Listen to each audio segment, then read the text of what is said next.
ಎಲ್ಲರಿಗೂ ನಮಸ್ಕಾರ.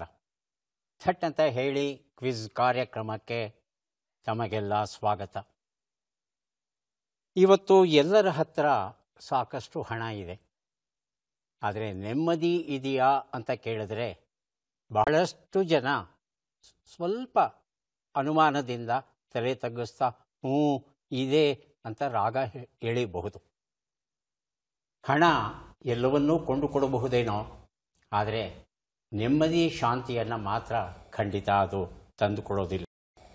ಈ ನೆಮ್ಮದಿ ಅನ್ನೋದು ಅಷ್ಟು ಕಷ್ಟನ, ದುಬಾರಿನ, ಅಪರೂಪದ್ದ ಹಾಗೇನಿಲ್ಲ. ನೆಮ್ಮದಿ ಎಲ್ಲರಿಗೂ ಸಿಗುತ್ತೆ. ಬೇಕು ಅಂತ ಅನ್ನಿಸ್ಬೇಕು, ಆ ನೆಮ್ಮದಿಯನ್ನು ತಂದುಕೊಳ್ಳೋ ಪ್ರಾಮಾಣಿಕ ಪ್ರಯತ್ನವನ್ನು ನಾವು ಮಾಡಬೇಕಾಗುತ್ತೆ. ನಮಗೇ ಗೊತ್ತಿಲ್ಲದಿರೋ ಹಾಗೆ ನಾವು ಮಾಡುವಂಥ ಸಣ್ಣ ಪುಟ್ಟ ತಪ್ಪುಗಳು ಏನಿವೆ ಅವುಗಳಿಂದ ನಮ್ಮ ನೆಮ್ಮದಿ ಹಾಳಾಗ್ತಾ ಹೋಗುತ್ತೆ. ಹಾಗಾಗಿ ಆ ತಪ್ಪುಗಳು ಯಾವುದು, ಅದನ್ನು ಗುರುತಿಸೋದು ಹೇಗೆ, ತಿದ್ದುಕೊಳ್ಳೋದು ಹೇಗೆ, ಇದ್ರ ಬಗ್ಗೆ ಸ್ವಲ್ಪ ಯೋಚನೆ ಮಾಡಬೇಕಾಗುತ್ತೆ. ನಮ್ಮ ತಂದೆ ತಾಯಿಯರನ್ನು, ಅಜ್ಜ ಅಜ್ಜಿಯರನ್ನು ಒಂದು ಸಲ ಗಮನಿಸಿ ನೋಡಿ. ಅವರು ನಮಗಿಂತಲೂ ಹೆಚ್ಚು ನೆಮ್ಮದಿಯಿಂದ ಇದ್ದಾರೆ ಅಂತ ನಮಗೆ ಅನ್ನಿಸಬಹುದು. ಅವರ ಬದುಕು ಅತ್ಯಂತ ಸರಳವಾದದ್ದು. ಅವರ ಅಗತ್ಯಗಳು ಏನಿದ್ವು ಅದು ನಮಗಿಂತಲೂ ಕಡಿಮೆ ಇತ್ತು. ಹಾಗೆಯೇ ಮೈ ಮುರಿದು ದುಡಿತಾ ಇದ್ದರು. ಯಾವುದೇ ಜಿಮ್ಮಿಗೆ ಅವರು ಹೋಗ್ತಾ ಇರಲಿಲ್ಲ. ಮನೆ ಕೆಲಸವನ್ನು ಅಷ್ಟು ತಾವೇ ಮಾಡ್ಕೋತಾ ಇದ್ದರು. ವಾಷಿಂಗ್ ಮೆಷಿನ್ ಆಗಲಿ, ವ್ಯಾಕ್ಯೂಮ್ ಕ್ಲೀನರ್ ಆಗಲಿ ಅವರಿಗೆ ಬೇಕಾಗಿರಲಿಲ್ಲ. ಹಾಗಾಗಿ ಅವರ ಬದುಕು ಆರೋಗ್ಯವಾಗಿತ್ತು, ದೇಹ ಮನಸ್ಸು ಎರಡೂ ಚೆನ್ನಾಗಿತ್ತು. ಆದರೆ ಇವೆಲ್ಲವನ್ನೂ ಮಾಡದ ನಮ್ಮ ಬದುಕು ಹೇಗಿದೆ? ಈ ದಿಶೆಯಲ್ಲಿ ಸಾಕಷ್ಟು ಆಲೋಚನೆ ಮಾಡಿ ನಮಗೆ ನೆಮ್ಮದಿಯನ್ನು ಪಡೆಯೋದಕ್ಕೆ ಸಹಾಯ ಮಾಡ್ತಾ ಇದ್ದಾರೆ ಮಹಾಬಲ ಸೀತಾಳಬಾವಿ ಅವರು. ಈ ತಪ್ಪು ನೀವು ಮಾಡಬೇಡಿ. ನೆಮ್ಮದಿಯ ಬದುಕಿಗೆ 66 ಪ್ರಾಕ್ಟಿಕಲ್ ಥಿಯರಿಗಳು ಎನ್ನುವ ಈ ಒಂದು ಪುಸ್ತಕವನ್ನು ಬರೆದಿದ್ದಾರೆ. ಈ ಪುಸ್ತಕದಲ್ಲಿ 66 ಅಧ್ಯಾಯಗಳಿವೆ. ಒಂದೊಂದು ಅಧ್ಯಾಯವೂ 2 ಪುಟವನ್ನು ಮೀರೋದಿಲ್ಲ, ಅಷ್ಟು ಸರಳವಾದದ್ದು. ಮೊದಲನೇ ಅಧ್ಯಾಯದಲ್ಲೇ ಹೇಳ್ತಾರೆ, ನಿಮ್ಮ ಉದ್ದೇಶ ಒಳ್ಳೆಯದಾಗಿದ್ದರೆ ಜಗತ್ತು ನಿಮ್ಮನ್ನು ಬೆಂಬಲಿಸುತ್ತದೆ ಅಂತ ಹೇಳ್ತಾರೆ. ಒಂದು ಮಧ್ಯರಾತ್ರಿಯಲ್ಲಿ ನಡ್ಕೊಂಡು ಹೋಗ್ತಾ ಎದುರಿಗೆ ಯಾರಾದರೂ ಬಂತಂದರೆ, ಬಾರೋ ಹೋಗಿ ಕಳ್ತನ ಮಾಡೋಣ, ನೀವು ಹೀಗೆ ಹೇಳಿದ್ರೆ ಅವರು ನಿಮ್ಮ ಜೊತೆ ಕಳ್ತನಕ್ಕೆ ಬರ್ತಾರ? ಖಂಡಿತ ಬರೋಲ್ಲ. ಆದರೆ ಯಾರಿಗೂ ಒಂದು ಅಪಘಾತ ಆಗಿದೆ, ದಯವಿಟ್ಟು ಸಹಾಯ ಮಾಡಿ, ಆಸ್ಪತ್ರೆಗೆ ಇವರನ್ನು ಸಾಗಿಸಬೇಕು ಅಂತ ಕೇಳಿದ್ರೆ ಖಂಡಿತ ಸಹಾಯ ಮಾಡ್ತಾರೆ. ಹಾಗಾಗಿ ಬದುಕಲ್ಲಿ ನಿಮ್ಮ ಉದ್ದೇಶ ಯಾವಾಗಲೂ ಒಳ್ಳೆಯದಾಗಿರಲಿ. ಈ ಒಂದು ಕಿವಿ ಮಾತನ್ನು ಹೇಳ್ತಾರೆ. ಸಾಧ್ಯವಾದಷ್ಟು ಸರಳವಾಗಿ ಬದುಕೋದಕ್ಕೆ ಪ್ರಯತ್ನ ಪಡಿ. ಪಕ್ಕದ ಮನೆಯವರು 1000 ರೂಪಾಯಿ ಸೀರೆ ತಗೊಂಡ್ರು ಅಂದರೆ ನಾವು 2000 ತಗೋಬೇಕು ಅನ್ನೋ ಸ್ಪರ್ಧೆಗೆ ಹೋಗ್ತಿರಲ್ಲ. ಅದು ನಿಮ್ಮ ಮನಸ್ಸಿನ ನೆಮ್ಮದಿಯನ್ನು ಹಾಳು ಮಾಡುತ್ತೆ. ಹಾಗಾಗಿ ಸ್ಪರ್ಧೆಗೆ ಹೋಗಬೇಡಿ. ನೀವೇ ಸರ್ವಶ್ರೇಷ್ಠ ಅಂತ ಹೇಳಿ ನಿರೂಪಿಸೋದಕ್ಕೆ, ಪ್ರೂವ್ ಮಾಡೋದಕ್ಕೆ ಪ್ರಯತ್ನ ಪಡಬೇಡಿ. ನಿಮ್ಮ ಯೋಗ್ಯತೆ ಏನಿದೆ ಅದು ನಿಮ್ಮಲ್ಲಿದ್ದೇ ಇರುತ್ತೆ. ಕಾಲ ಬಂತು ಅಂದರೆ ನಿಮ್ಮ ಯೋಗ್ಯತೆ ತಾನಾಗಿಯೇ ಹೊರಗಡೆ ಜಗತ್ತಿಗೆ ಕಾಣಿಸ್ಕೊಳ್ಳುತ್ತೆ. ನೀವಾಗೇ ಪ್ರಯತ್ನ ಪಡೋದು ಬಹಳ ತಪ್ಪು. ಅದು ನಿಮ್ಮ ನೆಮ್ಮದಿಯನ್ನು ಹಾಳು ಮಾಡುತ್ತೆ. ಹೀಗೆ 66 ಕಿವಿ ಮಾತುಗಳನ್ನು ಹೇಳ್ತಾರೆ ಮಹಾಬಲ ಸೀತಾಳಬಾವಿ ಅವರು. ಈ ತಪ್ಪು ನೀವು ಮಾಡಬೇಡಿ. ನೆಮ್ಮದಿಯ ಬದುಕಿಗೆ 66 ಪ್ರಾಕ್ಟಿಕಲ್ ಥಿಯರಿಗಳು ಎನ್ನುವ ಈ ಒಂದು ಪುಸ್ತಕ ನಿಜಕ್ಕೂ ದಿನಕ್ಕೆ ಒಂದೊಂದು ಪುಟವನ್ನು ಓದ್ತಾ, ಆಸ್ವಾದಿಸ್ತಾ, ಚರ್ಚಿಸ್ತಾ, ವಿಶ್ಲೇಷಿಸ್ತಾ ಹೋದರೆ ನೆಮ್ಮದಿಯ ಬದುಕು ನಮ್ಮದಾಗುತ್ತೆ. ಕಾರ್ಯಕ್ರಮವನ್ನು ಆರಂಭಿಸ್ತಾ ಇದ್ದೇವೆ. ಸ್ಪರ್ಧಿಗಳ ಪರಿಚಯ. ಮೊದಲ ಸ್ಪರ್ಧಿ. ನನ್ನ ಹೆಸರು ನಿರಂಜನ ಪ್ರಭು. ನಾನು ತುಮಕೂರು ಜಿಲ್ಲೆ ಬ್ರಹ್ಮಸಂದ್ರದಿಂದ ಬಂದಿದ್ದೇನೆ. ನನ್ನ ಹವ್ಯಾಸ ಪದಬಂಧ ಬಿಡಿಸೋದು, ತಟ್ಟಂತ ಹೇಳಿ ನೋಡೋದು ಮತ್ತು ಉರಗ ಸಂರಕ್ಷಣೆ ನನ್ನ ನೆಚ್ಚಿನ ಹವ್ಯಾಸ. ನಿರಂಜನ ಪ್ರಭು ಅವರಿಗೆ ಸ್ವಾಗತವನ್ನು ಕೋರ್ತಾ ಇದ್ದೇವೆ. ಮುಂದಿನ ಸ್ಪರ್ಧಿ. ಎಲ್ಲರಿಗೂ ನಮಸ್ಕಾರ. ನನ್ನ ಹೆಸರು ಇಂದಿರಾ. ನಾನು ಮೂಲತಃ ಚಾಮರಾಜನಗರ ಜಿಲ್ಲೆಯಿಂದ ಬಂದಿದ್ದೇನೆ. ನಾನು ವೃತ್ತಿಯಲ್ಲಿ ಶಿಕ್ಷಕಿಯಾಗಿ ಕರ್ತವ್ಯವನ್ನು ಗುಂಡ್ಲುಪೇಟೆ ತಾಲೂಕಿನಲ್ಲಿ ನಿರ್ವಹಿಸುತ್ತಿದ್ದೇನೆ. ನನ್ನ ಹವ್ಯಾಸ ಪ್ರಬಂಧ ರಚನೆಯನ್ನು ಮಾಡುವುದು ಹಾಗೂ ರಸಪ್ರಶ್ನೆ ಕಾರ್ಯಕ್ರಮಗಳನ್ನು ವೀಕ್ಷಣೆ ಮಾಡುವುದು. ಇಂದಿರಾ ಅವರಿಗೆ ಸ್ವಾಗತವನ್ನು ಕೋರ್ತಾ ಇದ್ದೇವೆ. ಮುಂದಿನ ಸ್ಪರ್ಧಿ. ನಮಸ್ಕಾರ. ನನ್ನ ಹೆಸರು ರಾಜಕುಮಾರ TR. ನಾನು ಪ್ರತಿಷ್ಠಿತ ಹಿಂದೂಸ್ತಾನ್ ವಿಮಾನ ಕಾರ್ಖಾನೆಯಲ್ಲಿ ಮ್ಯಾನೇಜರ್ ಆಗಿ ಕೆಲಸ ಮಾಡುತ್ತಿದ್ದೇನೆ. ನನ್ನ ಹವ್ಯಾಸ ಟಿವಿ ನೋಡುವುದು, ಸಂಗೀತ ಕೇಳುವುದು. ರಾಜ್ಕುಮಾರ್ ಅವರಿಗೆ ಸ್ವಾಗತವನ್ನು ಕೋರ್ತಾ ಇದ್ದೇವೆ. ಮೂವರು ಸಿದ್ಧವಾಗಿದ್ದರೆ ಕಾರ್ಯಕ್ರಮ ಆರಂಭಿಸೋಣ. ಮೊದಲಿಗೆ ನಿಯಮಗಳನ್ನು ಒಮ್ಮೆ ನೋಡಿಬಿಡೋಣ. ಒಟ್ಟು 10 ಪ್ರಶ್ನೆಗಳು. ಮೊದಲು ಬಜರ್ ಒತ್ತಿದವರಿಗೆ ಉತ್ತರ ನೀಡುವ ಅವಕಾಶ. ಪ್ರತಿ ಸರಿ ಉತ್ತರಕ್ಕೆ ಒಂದು ಪುಸ್ತಕ ಬಹುಮಾನ. ಆಯ್ಕೆಗಳು ಬರುವ ಮೊದಲೇ ಬಜರ್ ಒತ್ತಿ ಸರಿ ಉತ್ತರ ನೀಡಿದರೆ 2 ಪುಸ್ತಕ ಬಹುಮಾನ.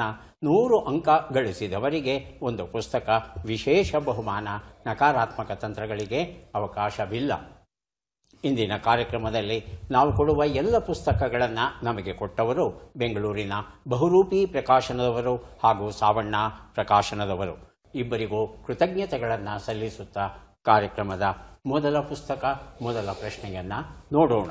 ರಸತತ್ವ, ಆಹಾರ ಆರೋಗ್ಯ ಆನಂದ, KC ರಘು ಬರೆದಿರುವಂಥದ್ದು ಪ್ರಶ್ನೆಯನ್ನು ನೋಡೋಣ.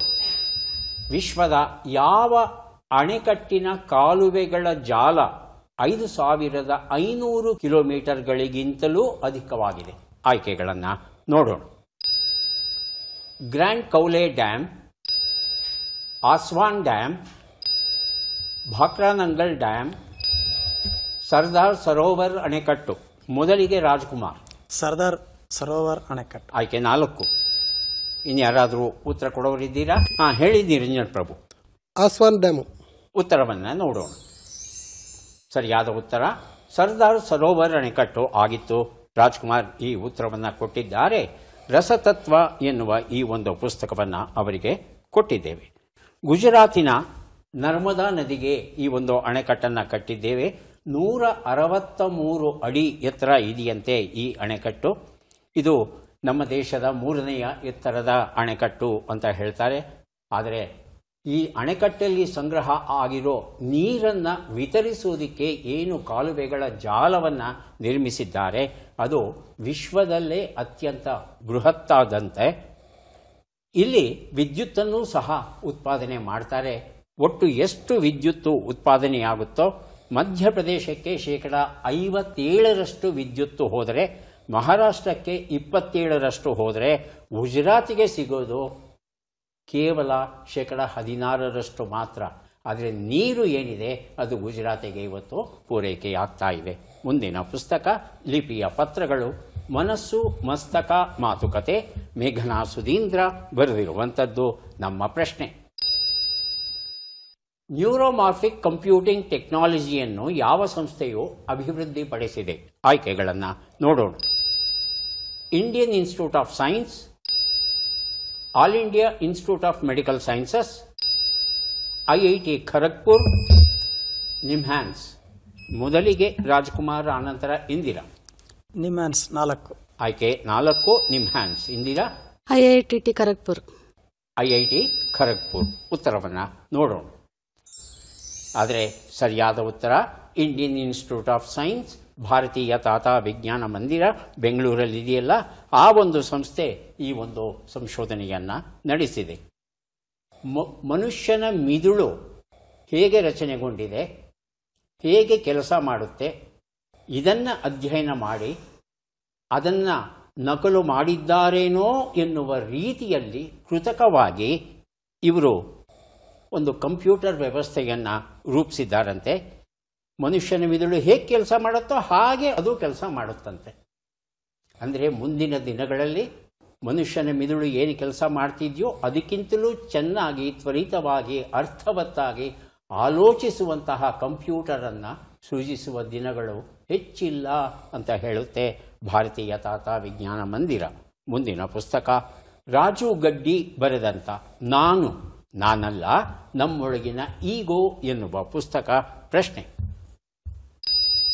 ಅಂತಾರಾಷ್ಟ್ರೀಯ ಪ್ರಜಾಪ್ರಭುತ್ವ ದಿನಾಚರಣೆಯ ಅಂಗವಾಗಿ ಯಾವ ರಾಜ್ಯದಲ್ಲಿ 2500 ಕಿಲೋಮೀಟರ್ ಉದ್ದದ ಮಾನವ ಸರಪಳಿಯನ್ನು ರೂಪಿಸಲಾಗಿತ್ತು?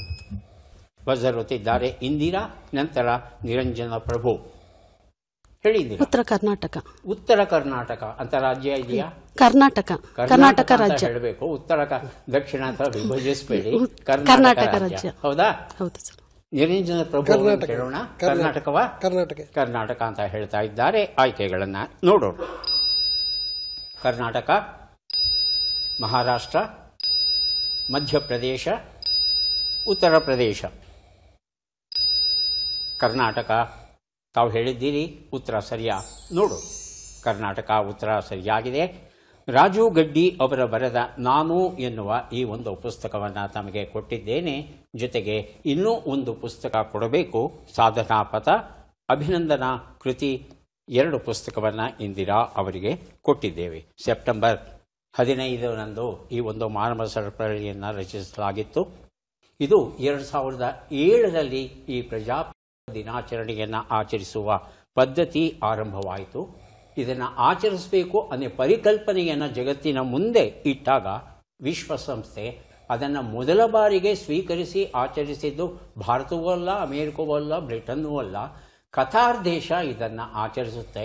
ಆನಂತರ ಬೇರೆ ಬೇರೆ ದೇಶಗಳು ಇದನ್ನು ಆಚರಿಸೋಕೆ ಶುರು ಮಾಡಿದ್ವು. ಈಗ ನಾವು ಆಚರಿಸ್ತಾ ಇದ್ದೇವೆ. ನಂಬಿದರೆ ನಂಬಿ, ಬಿಟ್ಟರೆ ಬಿಡಿ. ಥಟ್ಟಂತ ಹೇಳಿ ಟಿವಿ ಮಾತುಗಳು.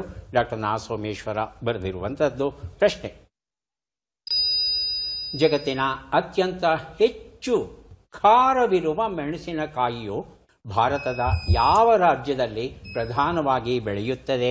ಪ್ರಶ್ನೆಯನ್ನು ಓದಿ ಮುಗಿಸೋಷ್ಟರಲ್ಲಿ ರಾಜ್ಕುಮಾರ್, ಇಂದಿರಾ, ನಿರಂಜನ ಪ್ರಭು ಬರೆದಿರುತ್ತಿದ್ದಾರೆ. ಮೊದಲಿಗೆ ರಾಜ್ಕುಮಾರ್. ಕರ್ನಾಟಕ. ಇಂದಿರಾ? ಕರ್ನಾಟಕ. ನಿರಂಜನ ಪ್ರಭು? ಗುಂಟೂರು, ಆಂಧ್ರ, ಗುಂಟೂರು. ಬಳ್ಳಾರಿ ಮೆಣಸಿನಕಾಯಿ ಅಂತ ಇವರಿಬ್ರು ಅಂದ್ಕೊಂಡಿದ್ದಾರೆ. ಆಂಧ್ರದ ಗುಂಟೂರು ಮೆಣಸಿನಕಾಯಿ ಅಂತ ಅವರು ಅಂದ್ಕೊಂಡಿದ್ದಾರೆ.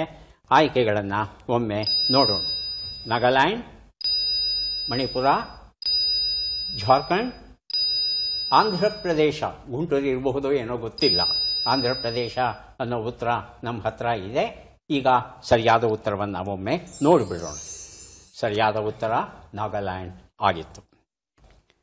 ಈ ಮೆಣಸಿನಕಾಯಿಯ ಖಾರವನ್ನು ಅಳೆಯೋದಕ್ಕೆ ಒಂದು ಮೂಲಮಾನ ಉಂಟು, ಯೂನಿಟ್ ಉಂಟು, ಸ್ಕೋವಿಲ್ಲೆ ಅಂತ ಹೇಳ್ತೇವೆ.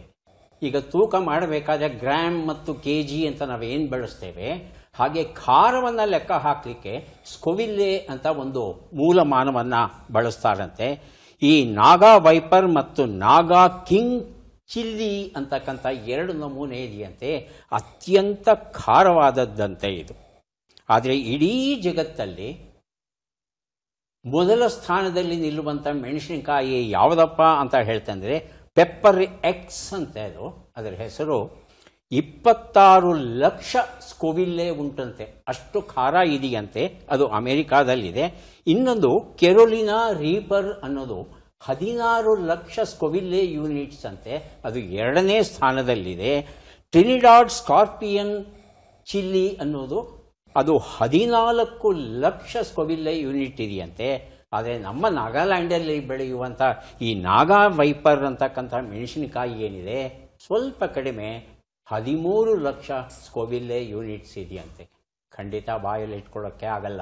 ಮಲೆನಾಡಲ್ಲಿ ಸಿಗುವಂಥ ಆ ಸೂಜಿ ಮೆಣಸಿನಕಾಯಿ ಅಥವಾ ಗಾಂಧಾರಿ ಮೆಣಸಿನಕಾಯಿ ಅಂತ ಏನು ಹೇಳ್ತಾರೆ, ಅದನ್ನು ಒಂದು ಸಲ ತಿಂದು ಬೆಳಿಗ್ಗೆ 10 ಗಂಟೆ ತಿಂದರೆ 4 ಗಂಟೆ ಆದರೂ ಸಹ ಅದರ ಖಾರದಿಂದ ಮುಕ್ತಿ ಸಿಗಲಿಲ್ಲ ನನಗೆ, ಅಷ್ಟು ಖಾರವಾದದ್ದು.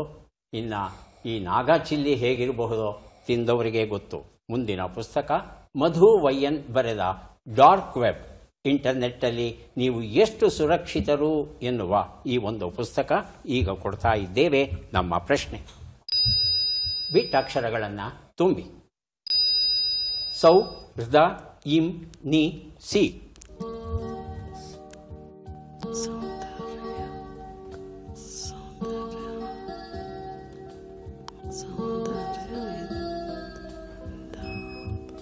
ಹೇಳಿ ನಿರಂಜನ ಪ್ರಭು. ಸೌಹಾರ್ದತೆಯಿಂದ ನಿರ್ಗಮಿಸಿ. ಸೌಹಾರ್ದತೆಯಿಂದ ನಿರ್ಗಮಿಸಿ. ಬಿಟ್ಬಿಡ್ಬೇಕಾ? ಇರಬಾರ್ದಾ? ಸೌಹಾರ್ದತೆ ಬೇಡ ಅಂತ ಹೇಳ್ತಾ ಇದ್ದೀರಿ.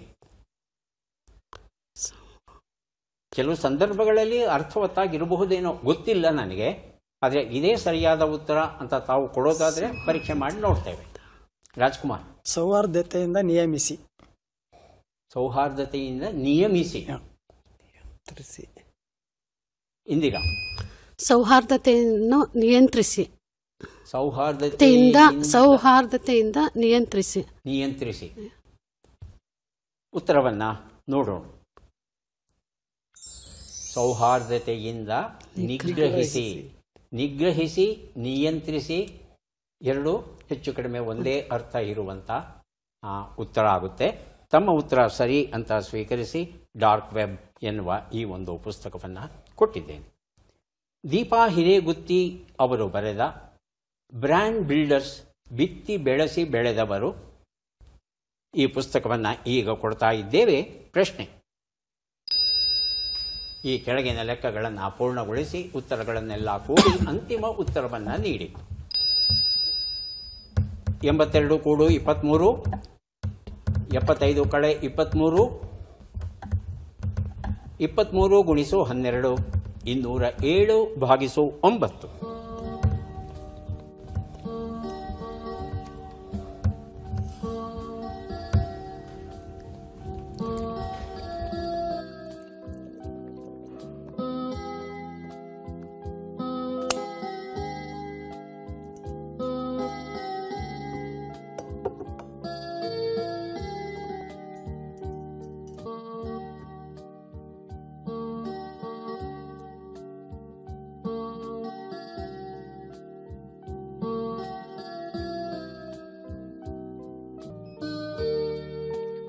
ರಾಜ್ಕುಮಾರ್ ಬಜರ್ ಒತ್ತಿದ್ದಾರೆ. ಅಂತಿಮ ಉತ್ತರ 486. 4, 8, 6. ಇಂದಿರಾ ಮತ್ತು ನಿರಂಜನ ಪ್ರಭು. ಇಂದಿರಾ 456. 4, 5, 6.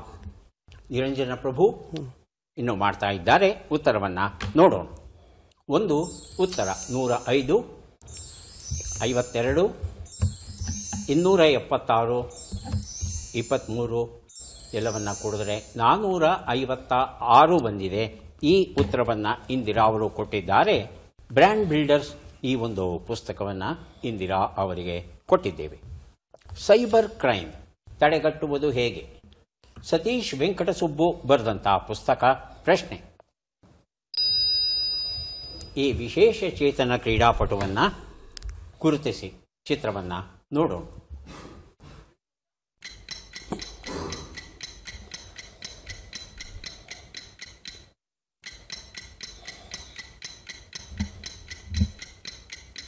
ಆಯ್ಕೆಗಳನ್ನು ನೋಡೋಣ. ಭಾವಿನಾ ಪಟೇಲ್, ಪ್ರೀತಿ ಪಾಲ್, ಪ್ರೀತಿ ಜಿಂಟಾ, ಅವನಿ ಲೇಖರಾ. ಮೊದಲಿಗೆ ಇಂದಿರಾ, ಆನಂತರ ರಾಜ್ಕುಮಾರ್. ಭಾವನಿ ಪಟೇಲ್. ಆಯ್ಕೆ 1 ರಾಜ್ಕುಮಾರ್. ಪ್ರೀತಿ ಪಾಲ್. ಆಯ್ಕೆ 2. ಉತ್ತರವನ್ನು ನೋಡೋಣ. ಆದರೆ ಸರಿಯಾದ ಉತ್ತರ ಅವನಿ ಲೇಖರಾ ಆಗಿತ್ತು. ಅವನಿ ಲೇಖರಾ ಅವರು ಶೂಟರ್.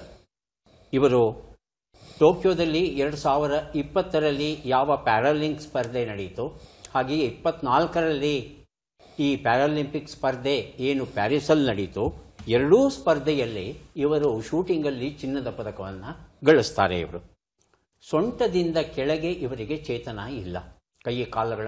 ಕೈಗಳನ್ನು ಅಲ್ಲಾಡಿಸಬಹುದು, ಕಾಲುಗಳನ್ನು ಅಲ್ಲಾಡಿಸಲಿಕ್ಕೆ ಸಾಧ್ಯ ಇಲ್ಲ.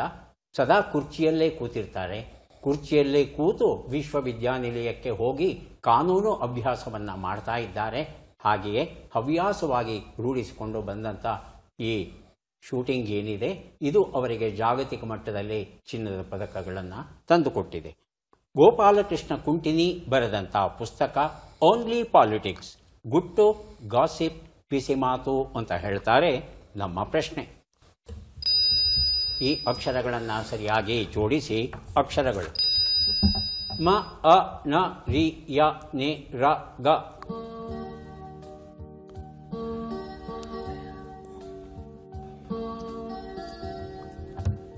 ಅರಮನೆಯ ನಗರ.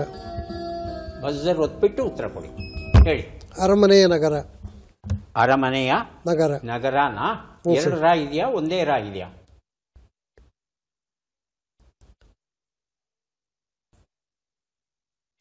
ಅರಮನೆಯ ಅಂದ್ರೆ ರಾ ಬಂದ್ಬಿಡ್ತು. ಅರಮನೆಯಲ್ಲಿ ಒಂದು ರಾ ಇದೆ. ನಗರ ಅನ್ಬೇಕಾದ್ರೆ ಇನ್ನೊಂದು ರಾ ಇರಬೇಕು. ನನಗೆ ಕಂಡ ಹಾಗೆ ಒಂದೇ ರಾ ಇರೋದು. ಚೂರು ಬದಲಾವಣೆ ಮಾಡಿ ನಿರಂಜನ್ ಅವರೇ, ಉತ್ತರ ಸರಿಯಾಗಿದೆ. ಯಾವ ಅಕ್ಷರ ನೀವು ತಪ್ಪು ಹೇಳ್ತಾ ಇದ್ದೀರಾ ನೋಡಿ.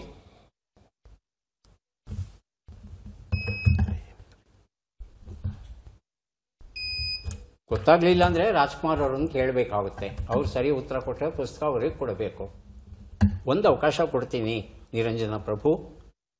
2 ರಾ ಇಲ್ಲ, ಒಂದು ಸುಳುಹು ಕೊಟ್ಟಿದ್ದೇನೆ. ರಾಜ್ಕುಮಾರ್. ಅರಮನೆಯ ಗರಿ. ಹೇಳಿ. ಅರಮನೆಯ ಗರಿ. ಅರಮನೆಯ ಗರಿ. ಒಂದು ಅಕ್ಷರ ಇಟ್ಕೊಂಡಿದ್ದೀರಾ ನೀವೇ ನಿಮ್ಮ ಹತ್ರ. ಇಂದಿರಾ ಅವ್ರನ್ನ ಕೇಳ್ತೇನೆ. ಅರಮನೆಯ ನಗರಿ. ಅರಮನೆಯ ನಗರಿ. ಉತ್ತರವನ್ನ ನೋಡೋಣ. ಅರಮನೆಯ ನಗರಿ. ನಗರ ಯಾಕೆ ಹೇಳಿದ್ರಿ? 2 ರಾ ಇಲ್ಲವಲ್ಲ, ಹೇಳ್ತಾನೆ ಇದ್ದೀನಿ ನಾನು. ಉಳಿದಿರೋದು ರೀ, ಅದನ್ನು ಬಳಸ್ಬೋದಿತ್ತು. ಅರಮನೆಯ ಗರಿ ಅಂದ್ರೆ ಏನು ರಾಜ್ಕುಮಾರ್? ಗೊತ್ತಾಗ್ತಾ ಇಲ್ಲ. ಓನ್ಲಿ ಪಾಲಿಟಿಕ್ಸ್ ಪುಸ್ತಕವನ್ನು ಇಂದಿರಾ ಅವರಿಗೆ ಕೊಟ್ಟಿದ್ದೇನೆ. 3 ಪುಸ್ತಕವನ್ನು ಕೊಡೋದಕ್ಕೆ ಈಗ ಸಿದ್ಧವಾಗ್ತಾ ಇದ್ದೇವೆ. ಪದಬಂಧ ಬಂದಿದೆ. ಸುಳುಹುಗಳನ್ನು ನೋಡೋಣ. ಮಾತನಾಡುವಾಗ ಒಂದನ್ನು ಒಬ್ಬರನ್ನು ಉದ್ದೇಶಿಸುವುದು ಮಿಶ್ರ ಸಂಗ್ರಹ.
ಗೊತ್ತಾಗಿಲ್ವಾ? ಒಂದು ಉತ್ತರ ಏಕವಚನ, 2 ಉತ್ತರ ಮಿಶ್ರ. ಯಾರಿಗೂ ಗೊತ್ತಾಗ್ತಾ ಇಲ್ವಾ? ಮಿಶ್ರ. 2 ಉತ್ತರ ಸಂಕರ. 3 ಉತ್ತರ ಸಂಗ್ರಹ. ಸಂಚಿತ. ಬಜರ್ ಬಜರ್ ಬಜರ್ ಒತ್ಬಿಟ್ಟು ಉತ್ತರ ಕೊಡಿ. ಹೇಳಿ. ಸಂಚಿತ. ಚೀ ಇಲ್ಲ, ಅಲ್ಲಿ ಚಾ ಇದೆ ನೋಡಿ. ಚೂರು ಬದಲಾವಣೆ ಮಾಡಿ. ಪ್ರಭು ಅವರೇ, ಸ್ವಲ್ಪ ಪ್ರಯತ್ನಿಸಿ, ಸರಿ ಉತ್ತರ ಬರುತ್ತೆ. ರಾಜ್ಕುಮಾರ್ ಬಜರ್ ಒತ್ತಿದ್ದಾರೆ, ಕೇಳಬೇಕು ಅವರನ್ನು. ಹೇಳಿ ರಾಜ್ಕುಮಾರ್. ವಚನ. ವಚನ ಸಂಗ್ರಹ. ಉತ್ತರವನ್ನು ನೋಡೋಣ. ಸಂಚಯ. ಸರಿಯಾದ ಉತ್ತರ ಸಂಚಯ ಆಗಿತ್ತು. ಈಗ ಕೊನೆಯ ಘಟ್ಟಕ್ಕೆ ಬಂದಿದ್ದೇವೆ. 5 ಪ್ರಶ್ನೆಗಳು. ಮೊದಲ ಅವಕಾಶ ನಿರಂಜನ ಪ್ರಭು ಅವರಿಗೆ. ಹಪ್ಪಳವಾಗು ಎಂಬ ನುಡಿಗಟ್ಟಿನ ಅರ್ಥವೇನು? ನಜ್ಜುಗುಜ್ಜಾಗು, ತೀರಾ ಸೊರಗಿ ಹೋಗು. ನಜ್ಜುಗುಜ್ಜಾಗು. ಮುಂದಿನ ಪ್ರಶ್ನೆ. ಬಾಗಿದ ಬಗ್ಗಿದ ಎಂಬ ಅರ್ಥವನ್ನು ಕೊಡುವ ಶಬ್ದ ಯಾವುದು? ನಮ್ರ, ಆಮ್ರ. ನಮ್ರ. ಮುಂದಿನ ಪ್ರಶ್ನೆ. ಮಹಾಭಾರತದ ಕೃಪಾ ಮತ್ತು ಕೃಪಿಯರ ತಂದೆ ಯಾರು? ಶರದ್ವಂತ, ಜಾಂಗಲ. ಜಾಂಗಲ. ಮುಂದಿನ ಪ್ರಶ್ನೆ. ಈ ಗಾದೆಯನ್ನು ಪೂರ್ಣಗೊಳಿಸಿ. ಉಂಡು ಹೋಗೋ ಮೂಳ ಅಂದರೆ? ಕೊಂಡು ಹೋದ. ಮುಂದಿನ ಪ್ರಶ್ನೆ. ಈ ಒಗಟನ್ನು ಬಿಡಿಸಿ. 6 ಕಾಲಿನ ಪಾದ, ಕರವೆರಡು ಶಿರವಿಲ್ಲ, ದಾರಿ ಹಿಡಿದಡ್ಡ ಹೋಗುವವ, ಸೋಮಾರಿ, ಇವನಾರು ಅರಿತು ಹೇಳೆಂದ. ಉತ್ತರವನ್ನು ನೋಡ್ತಾ ಹೋಗೋಣ. 1 ಉತ್ತರ ಹಪ್ಪಳವಾಗು, ನಜ್ಜುಗುಜ್ಜಾಗು. ಉತ್ತರ ಸರಿಯಾಗಿದೆ. 2ನೇ ಪ್ರಶ್ನೆಗೆ ಉತ್ತರ ನಮ್ರ ಸರಿಯಾಗಿದೆ. 3ನೇ ಪ್ರಶ್ನೆಗೆ ಉತ್ತರವನ್ನು ನೋಡೋಣ. ಶರದ್ವಂತ ಆಗಿತ್ತು, ಜಾಂಗಲ ಅಂತ ಹೇಳಿದ್ರಿ. 4ನೇ ಪ್ರಶ್ನೆಗೆ ಉತ್ತರ ಉಂಡು ಹೋಗೋ ಮೂಳ ಅಂದರೆ ಯಾವ ಹೊಲದ ಜ್ವಾಳ ಅಂದರಂತೆ. 5ನೇ ಪ್ರಶ್ನೆಗೆ ಉತ್ತರ ಇದು ಏಡಿಕಾಯಿಯ ವರ್ಣನೆ ಆಗಿತ್ತು. 2 ಪ್ರಶ್ನೆಗಳಿಗೆ ತಾವು ಸರಿಯಾದ ಉತ್ತರ ಕೊಟ್ಟಿದ್ದೀರಿ. ಹಾಗಾಗಿ 2 ಪುಸ್ತಕಗಳನ್ನು ತಮಗೆ ಕೊಡ್ತಾ ಇದ್ದೇವೆ. ಈಗ ಅವಕಾಶ ಇಂದಿರಾ ಅವರಿಗೆ ಬರ್ತಾ ಇದೆ. ಹಬ್ಬ ಮಾಡು ಎಂಬ ನುಡಿಗಟ್ಟಿನ ಅರ್ಥವೇನು? ಪುರಸ್ಕರಿಸು, ಶಿಕ್ಷಿಸು. ಪುರಸ್ಕರಿಸು. ಮುಂದಿನ ಪ್ರಶ್ನೆ. ನುಣುಪು ಮೃದುತ್ವ ಎಂಬ ಅರ್ಥವನ್ನು ಕೊಡುವ ಶಬ್ದ ಯಾವುದು? ನಯ, ವಯ. ನಯ. ಮುಂದಿನ ಪ್ರಶ್ನೆ. ಶ್ರೀಕೃಷ್ಣನ ಜೊತೆಯಲ್ಲಿ ಯಾರು ಅಗ್ನಿ ಪ್ರವೇಶವನ್ನು ಮಾಡಿದರು? ಜಾಂಬವತಿ, ಜಾಂಬವಂತ. ಜಾಂಬವಂತ. ಮುಂದಿನ ಪ್ರಶ್ನೆ. ಈ ಗಾದೆಯನ್ನು ಪೂರ್ಣಗೊಳಿಸಿ ಊಟಕ್ಕೆ ಮುಂದಿರು, ಸ್ನಾನಕ್ಕೆ ಹಿಂದಿರು. ಸ್ನಾನಕ್ಕೆ ಹಿಂದಿರು. 5ನೇ ಪ್ರಶ್ನೆಗೆ ಉತ್ತರ. ಈ ಒಗಟನ್ನು ಬಿಡಿಸಿ. ಕಾಲೆರಡು ತೋಳೆರಡು, ಹಲ್ಲುಗಳು 24, 40 ಮಣಭಾರ, ಹೊರುವ ಇವನಾರು ತಿಳಿಸಿ ಹೇಳೆಂದ. ಮನುಷ್ಯ. ಮನುಷ್ಯ. ಉತ್ತರವನ್ನು ನೋಡ್ತಾ ಹೋಗೋಣ. ಒಂದು ಉತ್ತರ. ಹಬ್ಬ ಮಾಡು ಅಂದರೆ ಬಾ ಅಪ್ಪನಿಗೆ ಹೇಳಿ ಹಬ್ಬ ಮಾಡಿಸ್ತೀನಿ ಅಂತ ಹೇಳ್ತಂದ್ರೆ ಚೆನ್ನಾಗಿ ಹೊಡೆಸ್ತೀನಿ ಅಂತ ಅರ್ಥ ಬರುತ್ತೆ. 2ನೇ ಪ್ರಶ್ನೆಗೆ ಉತ್ತರವನ್ನು ನೋಡೋಣ. ನಯ ಸರಿಯಾದ ಉತ್ತರ ಕೊಟ್ಟಿದ್ದೀರಿ. 3ನೇ ಪ್ರಶ್ನೆಗೆ ಜಾಂಬವತಿ ಸರಿಯಾದ ಉತ್ತರ ಆಗಿತ್ತು. 2 ಸರಿ ಉತ್ತರ ಆಗಿದೆ ಇದುವರೆಗೂ. 4ನೇ ಪ್ರಶ್ನೆಗೆ ಉತ್ತರವನ್ನು ನೋಡೋಣ. ಊಟಕ್ಕೆ ಮುಂದಿರು, ಜಗಳಕ್ಕೆ ಹಿಂದಿರು, ಜಳಕಕ್ಕೆ ಹಿಂದಿರು, ಸ್ನಾನಕ್ಕೆ ಹಿಂದಿರು ಅನ್ನೋ ಗಾದೆಯೂ ಕನ್ನಡದಲ್ಲಿದೆ. ಹಾಗಾಗಿ ಉತ್ತರ ಸರಿ ಅಂತ ಸ್ವೀಕರಿಸ್ತೇವೆ. 5ನೇ ಪ್ರಶ್ನೆಗೆ ಉತ್ತರ ಇದು ಬಂಡಿ ಅಥವಾ ಚಕ್ಕಡಿ. ಕಾಲೆರಡು ತೋಳೆರಡು ಅಂದರೆ 2 ಚಕ್ರಗಳಿವೆ. ಈ 2 ಎತ್ತನ್ನು ಕಟ್ಟುವಾಗ 2 ನೊಗ ಇಡ್ತಾರೆ ಅದಕ್ಕೆ ಅಲ್ವಾ. ಇದು ಬಹಳ ಒಂದು ಚಮತ್ಕಾರದ ಒಗಟು ಆಗಿತ್ತು. ಎಷ್ಟು ಸರಿ ಉತ್ತರ ಆಯಿತು? 2 ಪುಸ್ತಕವನ್ನು ತಮಗೆ ಕೊಡ್ತಾ ಇದ್ದೇವೆ. ರಾಜ್ಕುಮಾರ್ ಸಿದ್ಧವಾಗಿದ್ದರೆ ಆರಂಭಿಸ್ತೇವೆ. ಮೊದಲ ಪ್ರಶ್ನೆ. ಹರಕುಬಾಯಿ ಎಂಬ ನುಡಿಗಟ್ಟಿನ ಅರ್ಥವೇನು? ಅನುಚಿತವಾಗಿ ಮಾತನಾಡುವವ, ಉಚಿತವಾಗಿ ಮಾತನಾಡುವವ. ಅನುಚಿತವಾಗಿ ಮಾತನಾಡುವ. ಮುಂದಿನ ಪ್ರಶ್ನೆ. ನರಕಕ್ಕೆ ಪಾತ್ರನಾದವನು ಎಂಬ ಅರ್ಥವನ್ನು ಕೊಡುವ ಶಬ್ದ ಯಾವುದು? ನರಕಿ, ನರಕು. ನರಕಿ. ಮುಂದಿನ ಪ್ರಶ್ನೆ. ಇವರಲ್ಲಿ ಯಾರು ಪ್ರತಿದಿನ ಕೈಲಾಸಕ್ಕೆ ಹೋಗಿ ಶಿವನ ದರ್ಶನವನ್ನ ಮಾಡಿ ಬರುತ್ತಿದ್ದರು? ಜಾಂಬವಂತ, ವಾಲಿ. ವಾಲಿ. ಮುಂದಿನ ಪ್ರಶ್ನೆ. ಈ ಗಾದೆಯನ್ನು ಪೂರ್ಣಗೊಳಿಸಿ ಊದುವುದನ್ನು ಕೊಟ್ಟು. ಮುಂದಿನ ಪ್ರಶ್ನೆ. ಈ ಒಗಟನ್ನು ಬಿಡಿಸಿ. 2 ನಾಮದ ಮುಖದವನ ಭರಕೆ ಅಂಜಿ ಅರಿವೆಯ ಮನೆ ಹೊಕ್ಕು ಅಡಗುವವರು ಈ ರಕ್ತಾರಿ ಯಾರು ಹೇಳೆಂದ. ಉತ್ತರವನ್ನು ನೋಡ್ತಾ ಹೋಗೋಣ. 1 ಉತ್ತರ ಹರಕುಬಾಯಿ, ಅನುಚಿತವಾಗಿ ಮಾತನಾಡುವವ. ಉತ್ತರ ಸರಿಯಾಗಿದೆ. 2 ಉತ್ತರ ನರಕಕ್ಕೆ ಪಾತ್ರನಾದವನು, ನರಕಿ ಸರಿಯಾಗಿದೆ. 3 ಉತ್ತರ ಜಾಂಬವಂತ ಆಗಿತ್ತು, ವಾಲಿ ಅಂತ ತಾವು ಹೇಳಿದಿರಿ. 4ನೇ ಪ್ರಶ್ನೆಗೆ ಉತ್ತರ ಊದೋದನ್ನು ಕೊಟ್ಟು ಉದುರೋದನ್ನು ತಂದ್ರಂತೆ ಅನ್ನೋದು ಸರಿಯಾದ ಉತ್ತರ ಆಗಿತ್ತು. 5ನೇ ಪ್ರಶ್ನೆಗೆ ಉತ್ತರ ಇದು ಸೊಳ್ಳೆ.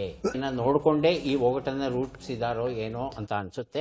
ಯಾಕಂದರೆ 2 ನಾಮದ ಮುಖದವನಿ ಅಂದರೆ ಬಿಳಿ ನಾಮದ ಥರ ಇರುತ್ತೆ. ಹಳ್ಳಿ ಕಡೆ ನಾಮದ ಸೊಳ್ಳೆ ಅಂತಲೂ ಕರೀತಾರೆ ಈ ಡೆಂಗಿಯನ್ನು ಹರಡುವಂತಹ ಸೊಳ್ಳೆಗೆ. ಎಷ್ಟು ಸರಿ ಉತ್ತರ ಆಯಿತು? 2 ಅಲ್ವಾ? 2 ಪುಸ್ತಕಗಳನ್ನು ತಮಗೆ ಕೊಡ್ತಾ ಇದ್ದೇವೆ. ಯಾರಿಗೆ ಎಷ್ಟು ಪುಸ್ತಕಗಳು ಬಂದಿವೆ ಅದನ್ನು ನೋಡುವ ಕ್ಷಣ ಈಗ ಬಂತು. ನಿರಂಜನ ಪ್ರಭು ಅವರಿಗೆ 2 ಪುಸ್ತಕಗಳು ಸಿಗ್ತಾ ಇವೆ. ಪುಸ್ತಕಗಳನ್ನು ಸ್ವೀಕರಿಸಿ ಕಾರ್ಯಕ್ರಮದಲ್ಲಿ ಭಾಗವಹಿಸಿದ್ದಕ್ಕೆ ತಮಗೆ ಅಭಿನಂದನೆಗಳು.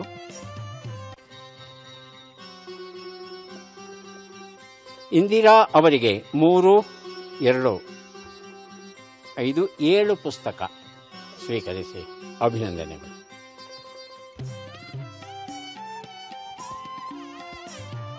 ರಾಜ್ಕುಮಾರ್ ಅವರಿಗೆ 3 ಪುಸ್ತಕ ಸಿಗ್ತಾ ಇದೆ, ಸ್ವೀಕರಿಸಿ ಅಭಿನಂದನೆ.